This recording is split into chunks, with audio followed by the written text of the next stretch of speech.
नमस्कार। आज हम भारत और यूएई के बीच हो रही एक बहुत बड़ी डील की तह तक जाएंगे। सुनने में तो ये एक रक्षा समझौता है, लेकिन क्या ये सिर्फ हथियारों की खरीद फरोख्त है या इसके पीछे कोई बड़ी कहानी छिपी है? बिल्कुल। और इस कहानी को समझने के लिए हमारे पास जो स्रोत है वो हाल ही में यूएई के राष्ट्रपति शेख मोहम्मद बिन जायद की भारत यात्रा और उसके बाद के जो विश्लेषण आए हैं उन पर आधारित है। तो आज हमारा मिशन साफ है, इस रक्षा समझौते के असली मायने समझना, इसे लेकर चल रही भू राजनीतिक अफवाहों से सच को अलग करना और ये देखना कि भारत यूएई संबंधों की बड़ी तस्वीर असल में कैसी दिख रही है। चलिए शुरू करते हैं। तो सबसे बड़ी खबर यही है कि भारत और यूएई एक बड़े रक्षा समझौते पर दस्तखत करने के बहुत करीब हैं। यूएई के राष्ट्रपति की कुछ ही घंटों की जो भारत यात्रा थी, उसे इस दिशा में एक निर्णायक कदम माना जा रहा है। ऐसा लग रहा है कि पर्दे के पीछे बहुत कुछ चल रहा है। ये खबर ठीक तब आई है जब कुछ ही हफ्ते पहले सऊदी अरब और पाकिस्तान ने भी एक रक्षा समझौते पर साइन किया है। अच्छा। इसी वजह से अंतर्राष्ट्रीय मामलों के जानकार इसे एक बड़े भू राजनीतिक शतरंज की बिसात पर एक नए दाव की तरह देख रहे हैं। अटकलों का बाजार गर्म है। हाँ, और सबसे सीधी अटकल तो यही लगाई जा रही है कि क्या भारत यूएई का ये समझौता सऊदी पाकिस्तान समझौते का सीधा जवाब है? क्या खाड़ी देशों में अब साफ साफ खेमे बन रहे हैं, एक तरफ सऊदी पाकिस्तान और दूसरी तरफ भारत यूएई? देखिए, पहली नज़र में ऐसा सोचना स्वाभाविक है, लेकिन हमारे स्रोत बताते हैं कि ये धारणा सही नहीं है। अच्छा। इसे खेमेबाजी के तौर पर देखना, इस पूरे रिश्ते को बहुत छोटा करके आंकना होगा। भारत की अर्थव्यवस्था और रणनीतिक पहुंच इतनी बड़ी है कि वो यूएई और सऊदी अरब दोनों के साथ मजबूत और स्वतंत्र रिश्ते रख सकता है, और रख भी रहा है। सऊदी अरब खुद भारत में अरबों डॉलर का निवेश कर रहा है। तो फिर इस अफवाह को हवा कहाँ से मिल रही है? सोशल मीडिया पर, खासकर पाकिस्तानी हैंडल्स पर तो यही कहानी चल रही है कि भारत सऊदी पाकिस्तान के गठजोड़ को तोड़ने के लिए यूएई को अपनी तरफ खींच रहा है। वो एक नैरेटिव है जो चलाया जा रहा है, लेकिन जमीनी हकीकत अलग है। असल में ये यूएई का एक सोचा समझा रणनीतिक फैसला है कि भारत के साथ आगे बढ़ना उसके अपने राष्ट्रीय हित में है। उन्होंने ये आकलन कर लिया है कि भविष्य की ग्रोथ, टेक्नोलॉजी और स्थिरता के लिए भारत एक ज्यादा भरोसेमंद और फायदेमंद साझेदार है। मतलब ये भारत की कोई जवाबी कार्रवाई नहीं है? नहीं, ये यूएई की एक प्रोएक्टिव यानी सक्रिय नीति का नतीजा है। ठीक है, तो हमने ये तो साफ कर दिया कि ये किसी खेमेबाजी का मामला नहीं है। लेकिन फिर सवाल उठता है कि अगर ये एक पारंपरिक सैन्य गठबंधन नहीं है, तो आखिर इस समझौते की शक्ल कैसी होगी? भारत तो वैसे भी एक पर हमला सब पर हमला वाले नेटो जैसे समझौतों से दूर ही रहता है। आपने बिल्कुल सही पकड़ा। भारत इस तरह के आपसी रक्षा वादे वाले समझौतों में विश्वास नहीं करता। यह समझौता मुख्य रूप से 3 स्तंभों पर टिका होगा, और तीनों ही रक्षा उद्योग से जुड़े हैं। 3 स्तंभ? हाँ। पहला, यूएई आने वाले सालों में भारत से लगभग 5 से 6 बिलियन डॉलर के रक्षा उपकरण खरीद सकता है। 5 से 6 बिलियन डॉलर? जी। इसमें BrahMos missile, Akash air defence system और तेजस जैसे विमान शामिल हो सकते हैं। यही तो भारत के रक्षा निर्यात के लिए एक बहुत बड़ा बूस्ट होगा। और दूसरा स्तंभ क्या है? दूसरा स्तंभ और भी दिलचस्प है। ये है मेक इन इंडिया के तहत संयुक्त उत्पादन। योजना ये है कि भारत में अमेरिकी और इजरायली कंपनियों के साथ मिलकर हाईटेक रक्षा उपकरण बनाए जाएं, जिन्हें फिर यूएई को बेचा जाएगा। मतलब टेक्नोलॉजी ट्रांसफर भी होगा? बिल्कुल। इससे भारत को अत्याधुनिक तकनीक मिलेगी और यूएई को भरोसेमंद हथियार। ये तो दिलचस्प है कि वो मिलकर हथियार बनाएंगे और बेचेंगे, लेकिन क्या इसमें एक जोखिम नहीं है? अक्सर ऐसे जॉइंट वेंचर में टेक्नोलॉजी ट्रांसफर और बौद्धिक संपदा यानी इंटेलेक्चुअल प्रॉपर्टी को लेकर विवाद हो जाते हैं। क्या इस पर भी कोई स्पष्टता है? ये एक बहुत ही जायज सवाल है, और यही इस समझौते का तीसरा और सबसे महत्वाकांक्षी स्तंभ है। भविष्य में एक ऐसा संयुक्त उद्यम यानी जॉइंट वेंचर बनाने की भी योजना है, जो सिर्फ यूएई के लिए नहीं बल्कि अफ्रीका और एशिया के दूसरे देशों को भी हथियार बेचेगा।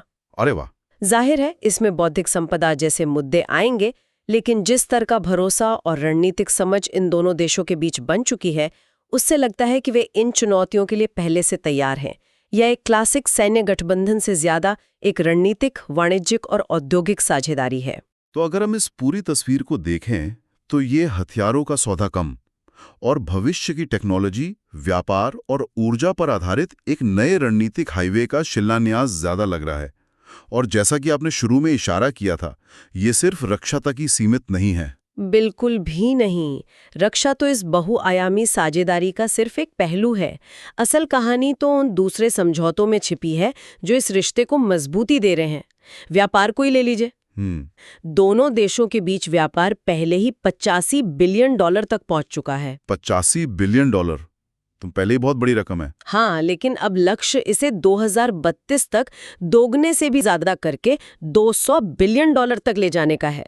ये दिखाता है कि रिश्ता सिर्फ कागजी नहीं बल्कि जमीनी तौर पर कितना मजबूत हो रहा है। और ऊर्जा के क्षेत्र में भी बहुत बड़ी खबर आई थी। हाँ, ये भारत की ऊर्जा सुरक्षा के लिए एक मील का पत्थर है।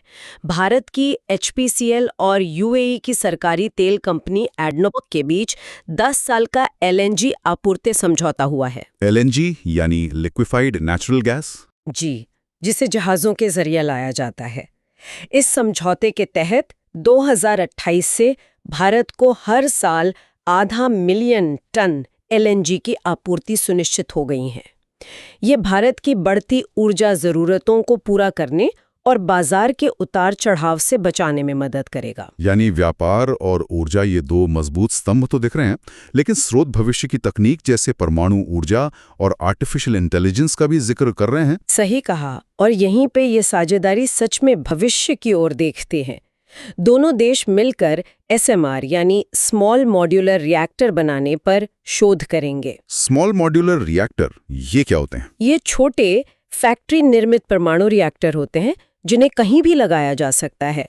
भारत जैसे ऊर्जा की जरूरत वाले देश और UAE जैसे भविष्य की तकनीक में निवेश करने वाले देश के लिए ये एक गेम चेंजर हो सकता है।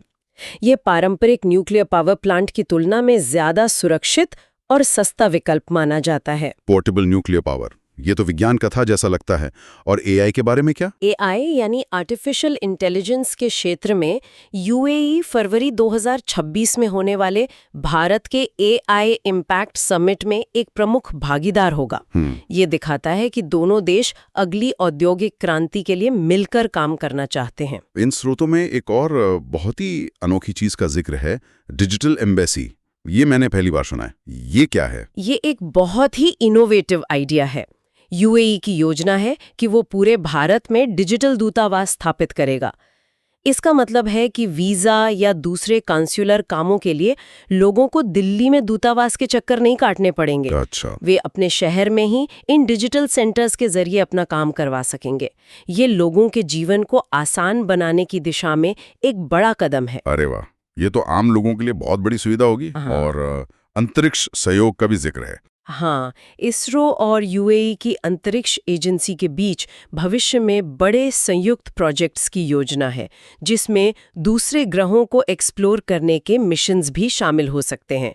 तो देखिए, जमीन पर ऊर्जा से लेकर आसमान में अंतरिक्ष तक हर क्षेत्र में सहयोग बढ़ रहा है। और ये सब अचानक नहीं हो रहा है। बिल्कुल नहीं, इसके पीछे सालों की मेहनत है। सेना, नौसेना और वायुसेना के बीच बढ़ता सहयोग है और आतंकवाद के खिलाफ जीरो टॉलरेंस की एक साझा नीति है। और ये आतंकवाद विरोधी नीति सीधे तौर पर पाकिस्तान को प्रभावित करेगी। निश्चित रूप से, जब दो प्रभावशाली देश आतंकवाद के खिलाफ इस स्तर पर खुफिया जानकारी साझा करने और कार्रवाई करने पर सहमत होते हैं, तो ये आतंकवाद को प्रायोजित करने वाले देशों के लिए एक बहुत साफ और कड़ा संदेश होता है। इस सब से एक बात और उभर कर आती है, और वो है UAE की स्वतंत्र विदेश नीति। स्रोत बताते हैं कि UAE सऊदी अरब की तुलना में कहीं ज्यादा स्वतंत्र और साहसिक फैसले ले रहा है। ये एक बहुत ही महत्वपूर्ण बिंदु है।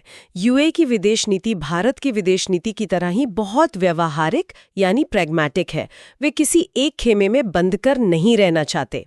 इसका कोई उदाहरण? सबसे अच्छा उदाहरण है ब्रिक्स की सदस्यता।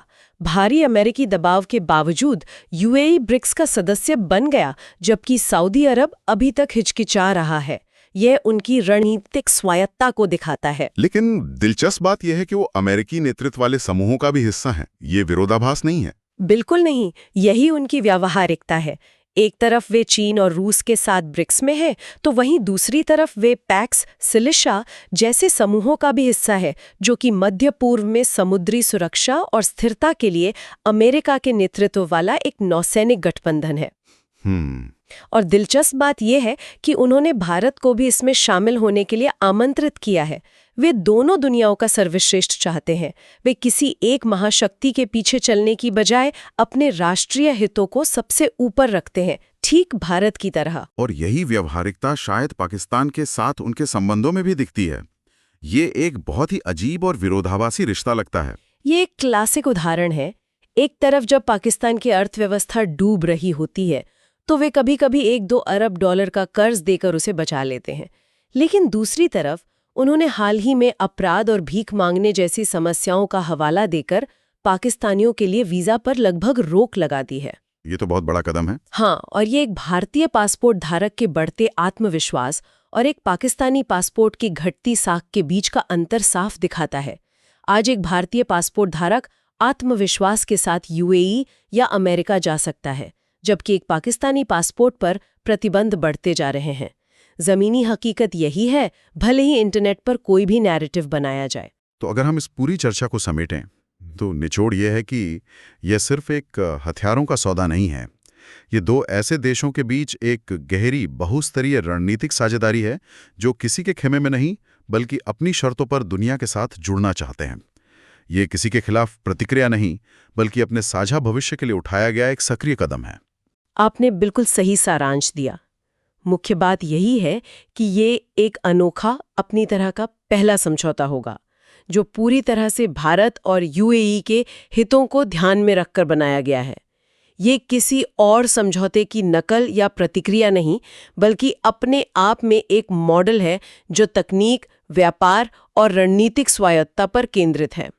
ये भविष्य की साझेदारियों का एक नया खाका तैयार कर सकता है।